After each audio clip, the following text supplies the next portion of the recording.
నువ్వు నన్ను తిను, కానీ అంతకంటే ముందు ఈ పొలం పని నన్ను చేయనివ్వు, ఆ తర్వాత తిను అనేసి అంటాడు. ఆ రాకాసి అందుకు ఒప్పుకుంటుంది.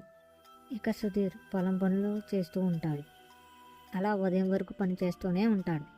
ఇంతలో దెయ్యం కూడా వెళ్ళిపోతుంది. ఎందుకంటే ఆ దెయ్యం ఓన్లీ రాత్రి మాత్రమే వస్తుంది అని భయపడుతూ సుధీర్ ఇంటికి వెళ్ళిపోతాడు. ఇంటికి వెళ్ళి అమ్మ అమ్మ అని గట్టిగా అరుస్తాడు. వాళ్ళ అమ్మగారు వచ్చి ఎందుకు అరుస్తున్నావు, ఏమైంది అనేసి అడుగుతుంది. ఏమైనా దెయ్యాన్ని చూసావా అనేసి అంటుంది. దెయ్యం కాదమ్మా, రాక్షసిని చూశాను, రాక్షసిని అనేసి అంటాడు.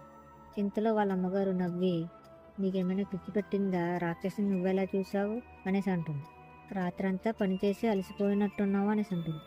సుధీర్ అంటాడు, కాదమ్మా నిజం, నేను చెప్పేది నిజం, నేను పొలంలో రాత్రి దెయ్యాన్ని చూశాను అనేసి అంటాడు. అది నన్ను తినబోయింది, చాలా కష్టంతో నేను అక్కడి నుంచి తప్పించుకున్నాను అనేసి అంటాడు. ఇంతలో వాళ్ళ అమ్మగారు అంటారు, పని తప్పించుకోవడానికి ఇలా చెప్తున్నావు,